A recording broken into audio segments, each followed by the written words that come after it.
America ने महीनों तक बमबारी करने, सर्वोच्च नेता को मारने और उनके परमाणु ठिकानों को नष्ट करने के बाद भी ईरानी शासन को तोड़ने का तरीका ढूंढ लिया है, जबकि शासन फिर भी बचा रहा। अमेरिका ने अब एक शानदार रणनीति अपनाने का फैसला किया है। वे अब वही आर्थिक रणनीति अपना रहे हैं जिसे खुद ईरान ने इजाद किया था और जिसके कारगर होने को साबित भी किया था। लेकिन बात यह है कि मुख्य धारा की मीडिया ने असली कहानी को पूरी तरह नजरअंदाज कर दिया है। वे इस बात पर अटके हुए हैं कि क्या अमेरिका चीन पर प्रतिबंध लगाएगा, जबकि असली योजना इससे कहीं ज्यादा जटिल है। शासन में पहले ही टूट के संकेत दिखने लगे हैं और उन्होंने अभी शुरुआत ही की है, क्योंकि ये योजना सच में काम कर सकती है। तो चलिए इसमें गहराई से उतरते हैं। मिडिल ईस्ट जियोपॉलिटिक्स एक्सप्लेन्ड में आपका स्वागत है। रणनीति में ये बदलाव वाकई कमाल का है, तो यहीं से हम शुरू करते हैं। 6 महीनों तक अमेरिका और इजराइल ने ईरान के खिलाफ एक सैन्य रणनीति अपनाई। उन्होंने देश भर में लक्ष्यों पर हजारों टन विस्फोटक गिराए। उन्होंने शुरुआती हमलों में सुप्रीम लीडर अली खामेनेई को मार डाला। उन्होंने प्रमुख परमाणु सुविधाओं, सैन्य ठिकानों, पावर प्लांट्स और कमांड सेंटर्स को नष्ट कर दिया। और इन हमलों ने ईरान को वाकई में काफी नुकसान पहुंचाया। इससे उनकी सैन्य क्षमता को नुकसान हुआ, लेकिन इससे आतंकवादी शासन नहीं टूटा। शासन ने खुद को ढाल लिया। उन्होंने नियंत्रण और कड़ा कर दिया। कट्टरपंथी तत्व वास्तव में और भी मजबूत हो गए और एक नए सुप्रीम लीडर ने सत्ता संभाल ली। सैन्य अभियान अपनी तीव्रता और सफलता के बावजूद शासन का पतन नहीं ला सका और ईरान ने ये समझते हुए कि वे अमेरिका और इजराइल के संयुक्त सैन्य बल के खिलाफ जीत नहीं सकते, अपनी रणनीति बदलने का फैसला किया। उन्होंने कुछ अलग करने की ओर रुख किया। उन्होंने अपनी बची हुई सारी सैन्य शक्ति एक रणनीतिक उद्देश्य पर केंद्रित कर दी। हॉर्मुज जलडमरू मध्य पर नियंत्रण। उन्होंने बारूदी सुरंगें बिछाई, जहाजों पर हमला किया और दुनिया के सबसे महत्वपूर्ण तेल परिवहन जलमार्गों में से एक को बंद करने की धमकी दी, जिस पर अरबों लोग ऊर्जा के लिए निर्भर हैं। और ये काम कर गया क्योंकि उन्होंने एक बात समझ ली थी। उन्होंने जो रणनीति बनाई उसने अमेरिका पर वास्तविक आर्थिक दबाव डाला। इसने राष्ट्रपति ट्रंप को बढ़ती तेल कीमतों, चिंतित सहयोगियों, वैश्विक बाजारों और अमेरिकी बाजारों में फैलती आर्थिक अनिश्चितता से निपटने के लिए मजबूर कर दिया। ईरान को असली अमेरिकी सेना को हराने की जरूरत नहीं थी, जो असंभव था। उन्होंने बस अमेरिकी अर्थव्यवस्था को दर्द महसूस कराया, ताकि अमेरिकियों को ट्रंप को पीछे हटने के लिए मजबूर किया जा सके। इसने सभी देखने वालों के लिए एक अहम बात साबित कर दी। आर्थिक दबाव सही तरीके से इस्तेमाल किया जाए तो वह सैन्य शक्ति से भी ज्यादा ताकतवर हो सकता है।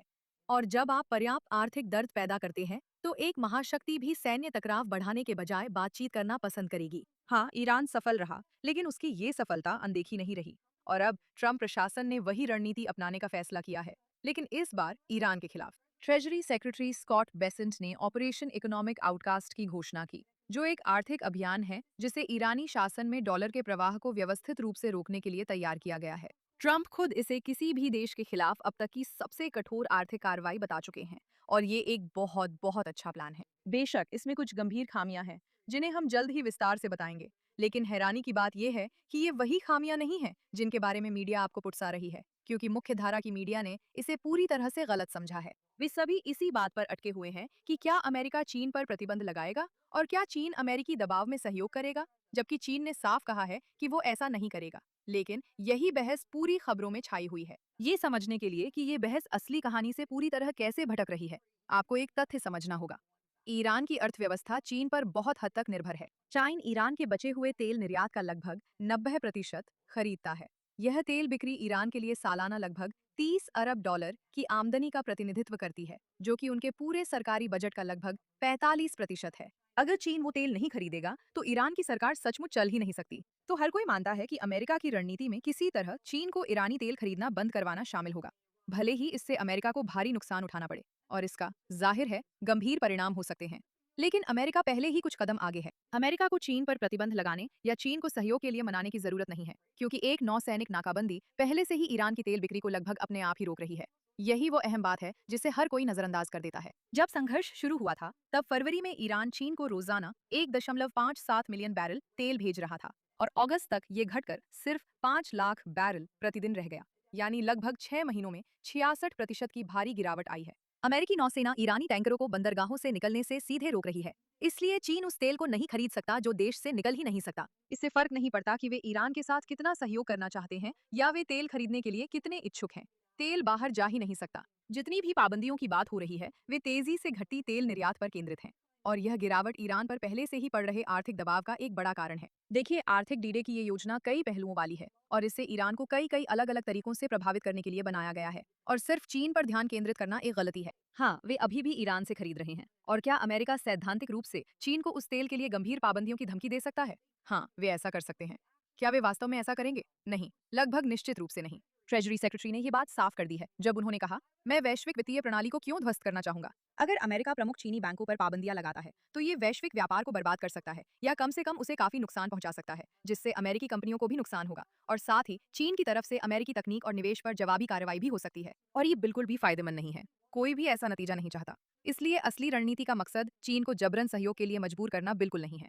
ये उन सभी वैकल्पिक रास्तों के बारे में है जिन्हें ईरान तब इस्तेमाल करने की कोशिश करेगा जब तेल की बिक्री पूरी तरह से बंद हो जाएगी। याद रखिए, उस 65% आंकड़े को तो और बढ़ाना ही पड़ेगा। तो आपके पास दुबई के शैडो बैंकिंग नेटवर्क हैं और तुर्की की तस्करी के रास्ते हैं जो इराक ईरान सीमा के पार जाते हैं। रूसी वित्तीय नेटवर्क हैं जो पैसे को गैर पारंपरिक रास्तों से भेजते हैं और वेनेजुएला की बार्टर व्यवस्था है जिसमें देश पारंपरिक वित्तीय प्रणालियों के बाहर सामानों का आदान प्रदान करते हैं। ईरान के प्रॉक्सी संगठनों में से एक हिजबुल्लाह दुनिया के सबसे बड़े ड्रग तस्करी संगठनों में से एक है।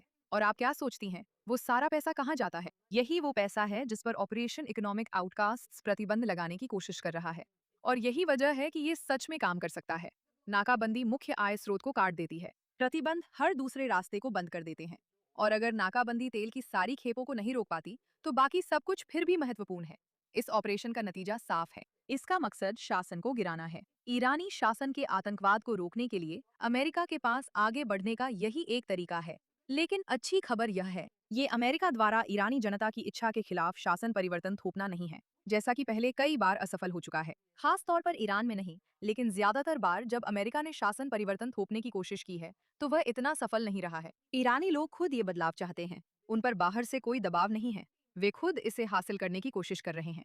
तो फिर वे इसमें सफल क्यों नहीं हो पाए हैं? हम सबको याद है कि जनवरी 2026 में आम ईरानी देश भर के शहरों में सड़कों पर उतर आए थे, उस सरकार के दशकों से चले आ रहे क्रूर दमन के खिलाफ विरोध करते हुए, जिसने अपने ही नागरिकों की हत्या की है, राजनीतिक विरोधियों को जेल में डाला है और व्यवस्थित डर और हिंसा के जरिए शासन किया है। और जब उन्होंने ये सब बड़े पैमाने पर किया, सरकार की प्रतिक्रिया बेहद क्रूर थी। अनुमानों के मुताबिक सिर्फ 2 रातों में लगभग 40,000 लोगों की मौत हुई। शासन ने पूरे देश में हफ्तों तक इंटरनेट पूरी तरह बंद कर दिया और उन्होंने प्रदर्शनकारियों को बिना मुकदमे के फांसी दे दी। आईआरजीसी ने सचमुच लोगों का सड़कों पर शिकार किया।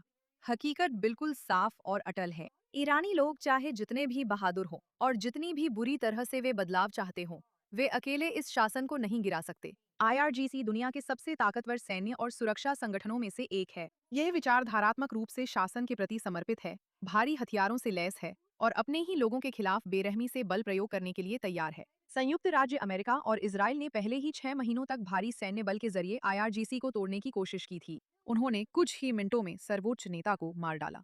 उन्होंने परमाणु सुविधाओं और सैन्य ठिकानों को नष्ट कर दिया। फिर भी शासन अभी भी सत्ता में है। उन्होंने खुद को ढाल लिया, जीवित रहे और वास्तव में अपनी पकड़ और मजबूत कर ली। और ऐसा कैसे हुआ? खैर, क्योंकि इसका नेतृत्व बहुत मजबूत है और इसके दमनकारी तंत्र भी उतने ही मजबूत हैं। और आर्थिक दबाव वही कर सकता है जो अकेली सैन्य शक्ति नहीं कर सकती। ये उस सिस्टम को तोड़ देता है जो शासन को सत्ता में बनाए रखता है। जब पैसे खत्म हो जाते हैं तो सैनिकों को वेतन नहीं मिलता।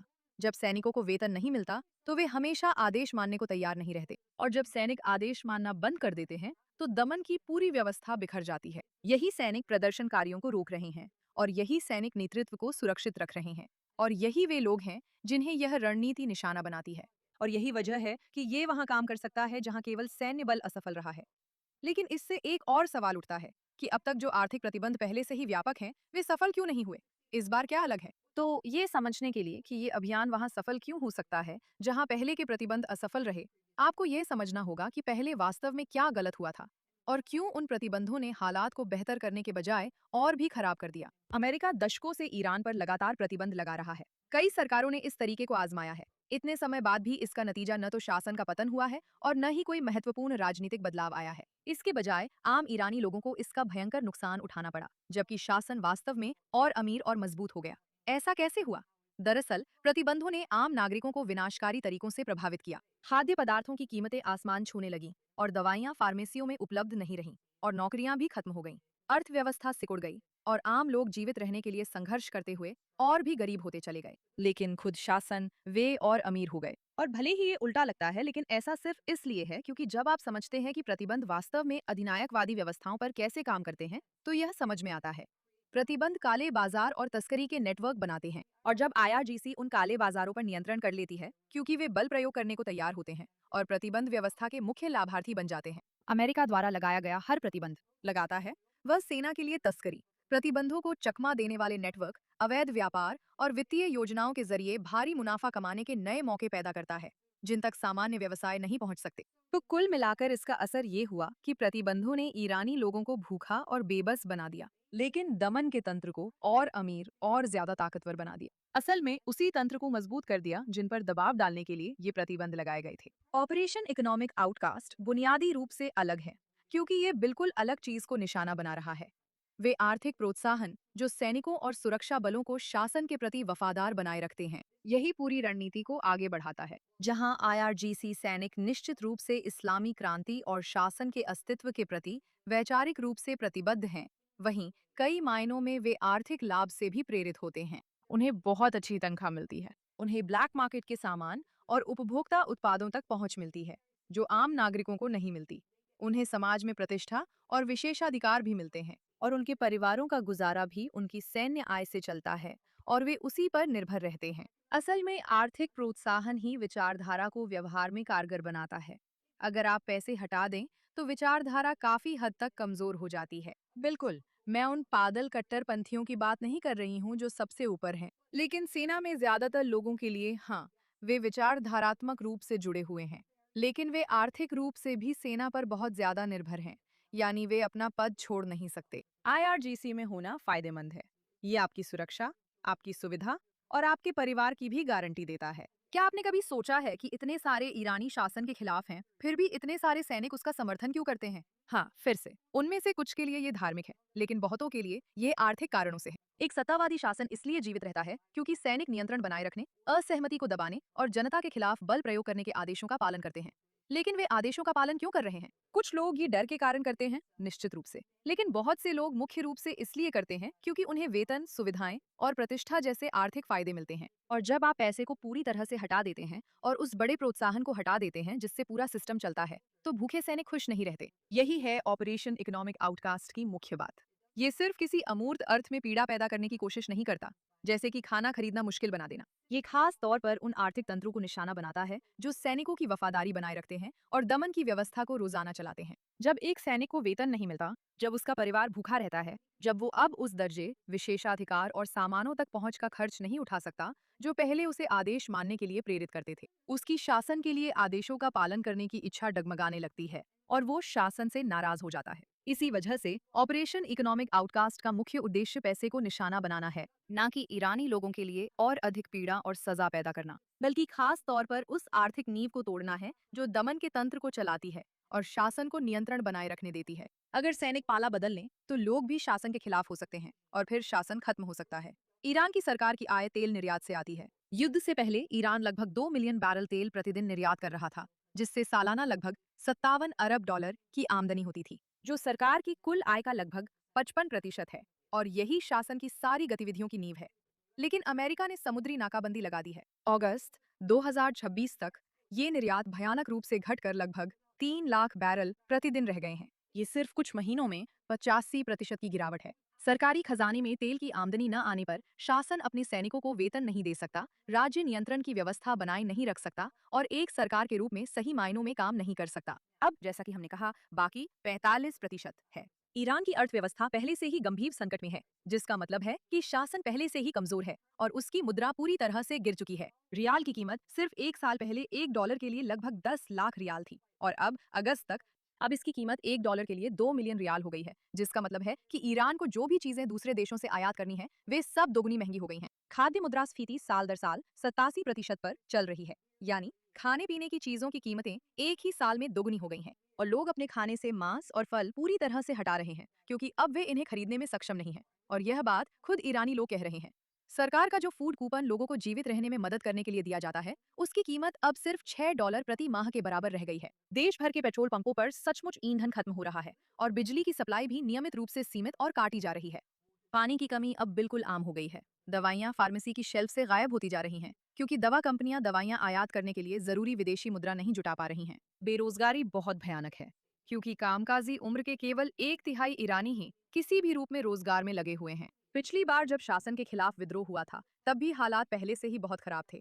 ये भी एक बड़ा कारण है कि लोगों को लड़ने के लिए इतनी बड़ी प्रेरणा मिली। उन्हें लगा कि उनके पास खोने के लिए कुछ नहीं है।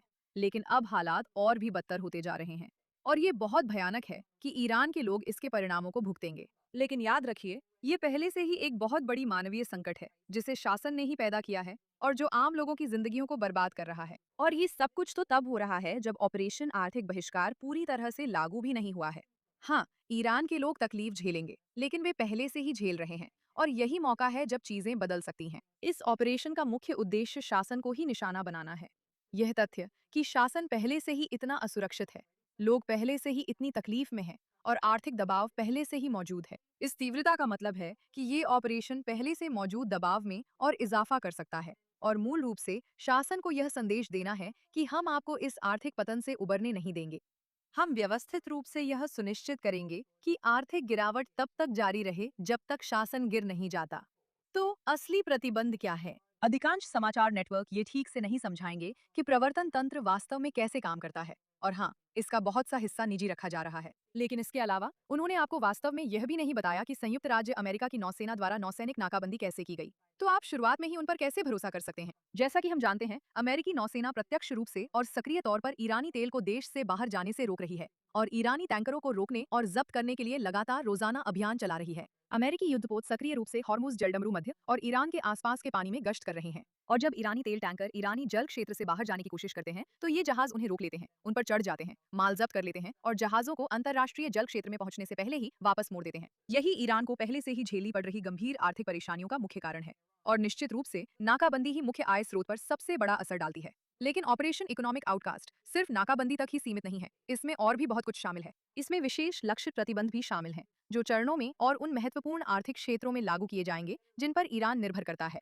ट्रेजरी विभाग ने आधिकारिक रूप से 5 महत्वपूर्ण क्षेत्रों को चिन्हित किया है, जहां अब अमेरिका उनमें काम करने वाले किसी भी विदेशी व्यक्ति या कंपनी पर प्रतिबंध लगा सकता है, चाहे वे दुनिया में कहीं भी स्थित हों। पहला क्षेत्र डिजिटल संपत्ति और क्रिप्टो करेंसी है, जिसका उपयोग ईरान प्रतिबंधों से बचने और पैसे को पारंपरिक बैंकिंग सिस्टम के बाहर ले जाने के लिए कर रहा है, जिसे अमेरिका मॉनिटर कर सकता है। दूसरा क्षेत्र तकनीक है, जिसमें ड्यूअल यूज टेक्नोलॉजी भी शामिल है, जो ईरान की सैन्य क्षमताओं में हथियार कार्यक्रमों का समर्थन कर सकती है। तीसरा क्षेत्र सोना है, जो शासन का मुख्य साधन है पूरी मुद्रा के पतन से बचाव के लिए, और यही तरीका है जिससे तानाशाही शासन अपनी संपत्ति को बचाए रखते हैं जब उनकी मुद्रा लगभग बेकार हो जाती है। चौथा क्षेत्र विमानन है, जिसका इस्तेमाल हथियारों और सैन्य कर्मियों को पूरे क्षेत्र में प्रॉक्सी समूहों तक पहुंचाने के लिए किया जाता है। और पांचवा क्षेत्र शिपिंग है, जिसमें ईरान का शैडो फ्लीट भी शामिल है, जो खास तौर पर तब तेल को अनौपचारिक रास्तों से ले जाने के लिए मौजूद रहता है जब सामान्य व्यावसायिक शिपिंग उपलब्ध नहीं होती। इनमें से हर क्षेत्र ईरान में पैसे के आने या शासन के अपनी ताकत बनाए रखने के अलग अलग तरीके को दर्शाता है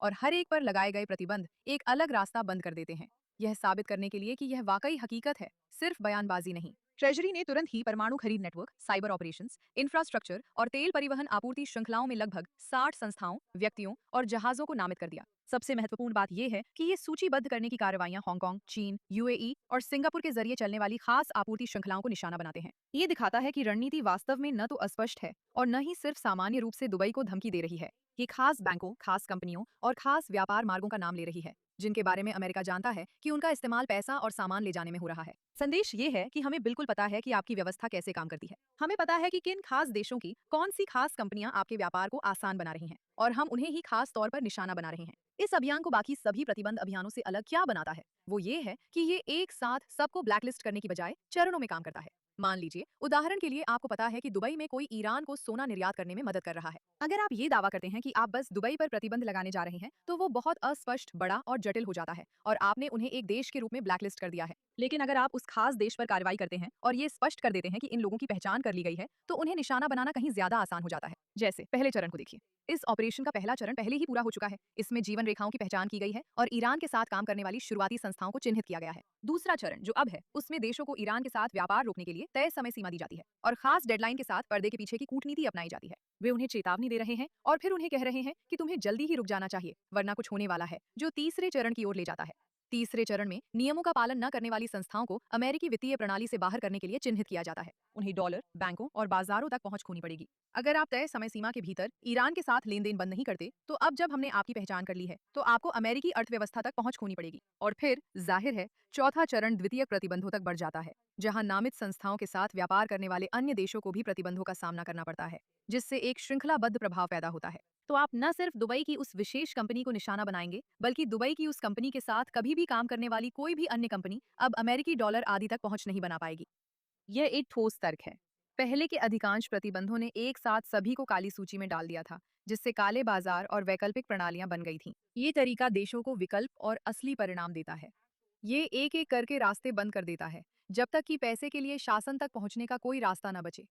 ईरान का शासन पहले से ही अंदरूनी तौर पर टूट रहा है। मोहम्मद गालिबाफ, संसद के अध्यक्ष और मुख्य वार्ताकार, ने स्वीकार किया, चाहे हमारे पास कितनी भी सैन्य शक्ति हो, अगर लोग भूखे हैं और हमारे पास वित्तीय प्रवाह और आर्थिक विकास नहीं है, तो हम टिक नहीं पाएंगे। और यह उनका कथन है। राष्ट्रपति ने सुझाव दिया कि ईरान को आज ही युद्ध समाप्त कर देना चाहिए, जब वे ताकत और गरिमा की स्थिति में है, यानी अपनी सारी सौदेबाजी की बढ़त खोने से पहले समझौता कर लेना चाहिए। यहाँ तक कि केंद्रीय बैंक के गवर्नर ने भी स्वीकार किया, हम तेल का निर्यात नहीं कर रहे हैं। अमेरिकियों ने हमारे विदेशी मुद्रा भंडार को फ्रीज कर दिया है। इस शासन के अधिकारी कह रहे हैं कि वर्तमान रास्ता टिकाऊ नहीं है, और ये रणनीति के मुख्य सिद्धांत को साबित कर रहा है। अगर आप आंतरिक दबावों का फायदा उठाकर किसी शासन को तोड़ते हैं और उदारवादियों को वे तर्क देते हैं जिनकी उन्हें कट्टरपंथियों के खिलाफ जीतने के लिए जरूरत है, जो अनिश्चित काल तक लड़ाई जारी रखना चाहते हैं, इतिहास में शासन इसी तरह बदलते हैं, आंतरिक टूट-फूट से, बाहरी दबाव से नहीं। ऑपरेशन इकोनॉमिक आउटकास्ट से पहले ट्रंप प्रशासन ने कूटनीति की कोशिश की थी। हम सभी ने 60 दिन की युद्ध विराम के लिए चल रही वार्ताओं के बारे में सुना है, जिसमें प्रतिबंधों में राहत की संभावनाएं थीं, और ईरान ने इन वार्ताओं के पूरे समय का इस्तेमाल वास्तव में एक बड़े संघर्ष की तैयारी में किया, अपने नियंत्रण को मजबूत किया, मिसाइल उत्पादन बढ़ाया और प्रॉक्सी हमलों का समन्वय किया। जब ये समाप्त हुआ तो ईरान के विदेश मंत्रालय ने इसे पूरी तरह से अप्रासंगिक बताते हुए खारिज कर दिया। ईरान कभी भी किसी समझौते में रुचि नहीं रखता था, वे तो बस अगले उग्र टकराव के लिए तैयारी करने का समय खरीद रहे हैं। कूटनीति उस शासन के साथ काम नहीं कर सकती जो शांति वार्ता का इस्तेमाल युद्ध की तैयारी के लिए आड़ के रूप में करता है। अमेरिकी राजदूत हकाबी ने समाचार स्रोतों को बताया है कि राष्ट्रपति ट्रंप सिर्फ धमकी नहीं दे रहे हैं, और वह उन वास्तविक सैन्य अभियानों का हवाला दे रहे हैं जिन्होंने अमेरिका की बड़े पैमाने पर बल प्रयोग करने की इच्छा को साबित किया है, क्योंकि आर्थिक प्रतिबंध और सैन्य प्रतिबंध दोनों मिलकर ही असर करते हैं। क्या आपको जून में ऑपरेशन मिडनाइट हैमर याद है? उसने एक ही रात में 3 ईरानी परमाणु सुविधाओं को नष्ट कर दिया था। अमेरिका सैन्य अभियानों से डरता नहीं है। फरवरी में हुआ एपिक फ्यूरी 40 दिनों तक चला बमबारी अभियान था, जिसमें सुप्रीम लीडर खामेनेई पहले ही कुछ मिनटों में मारे गए थे। और अब ऑपरेशन इकोनॉमिक आउटकास्ट के साथ ट्रंप कह रहे हैं, हमने सैन्य ताकत दिखा दी है, हमने आपको बातचीत का मौका दिया था, आपने मना कर दिया, अब हम आपकी अर्थव्यवस्था को व्यवस्थित रूप से जकड़ने जा रहे हैं, और अगर आप अपना रास्ता नहीं बदलते तो हम फिर से बल प्रयोग करेंगे। इस बिंदु पर सैन्य हमले प्रतीकात्मक हैं। शासन फिर से खुद को बना सकते हैं, ढल सकते हैं और उबर सकते हैं। दशकों में सबसे भारी बमबारी के 6 महीने बाद भी ईरान की सरकार अभी भी सत्ता में है, लेकिन आर्थिक पतन अस्तित्व का सवाल है, क्योंकि आप उस अर्थव्यवस्था को फिर से नहीं बना सकते जो अस्तित्व में ही नहीं है। जब आप उन्हें वेतन नहीं दे सकते तो आप सैन्य बलों को बनाए नहीं रख सकते, और जब पैसा खत्म हो जाता है और लोग प्यास से मर रहे होते हैं, तब आप नियंत्रण भी बनाए नहीं रख सकते। सरकार को अब फैसला करना होगा, क्या वे गंभीरता से बातचीत करेंगे या अपनी सरकार को अंदर से टूटते हुए देखेंगे। और ईरानी लोग पहले से ही हताश हैं और एक मौके के लिए तैयार हैं। अगर अमेरिका सरकार के पैसों के सारे बच निकलने के रास्ते बंद कर देता है तो उनके पास कोई विकल्प नहीं बचेगा, और लोगों को वह मौका मिल जाएगा जिसकी उन्हें जरूरत है। आने वाले कुछ महीने असली परीक्षा होने वाले हैं। क्या ट्रंप प्रशासन सच में तीसरे चरण पर जाएगा और तुर्की के तस्करों, दुबई के बैंकों और रूसी संस्थानों को प्रतिबंधित घोषित करेगा जो समय सीमा खत्म होने पर नियमों का पालन नहीं करते? या जब राजनीतिक या आर्थिक दबाव बढ़ेगा तो क्या वे तीसरे चरण से पीछे हट जाएंगे? यही तय करेगा कि ये ऑपरेशन सफल होता है या फिर ये सिर्फ एक और प्रतिबंधों की धमकी बनकर रह जाता है, जिसे ईरान झेलना सीख चुका है। क्योंकि अक्सर प्रतिबंधों के साथ ऐसा ही होता है, वे सुनने में बड़े और सख्त लगते हैं, लेकिन उन्हें लागू करना बहुत बहुत जटिल होता है। ट्रेजरी ने 60 तत्काल नामजदगियों के साथ यह साबित कर दिया है कि वह गंभीर है, लेकिन यह तभी काम करता है जब अमेरिका सभी 4 चरणों में लागू करने के लिए प्रतिबद्ध हो। ट्रंप ने सभी अमेरिकी सहयोगियों से इस संयुक्त बल में शामिल होने का आह्वान किया, जिससे समन्वित वैश्विक कार्रवाई हो सके। और याद रखिए, अब ये सिर्फ ईरान की परमाणु क्षमताओं तक सीमित नहीं है।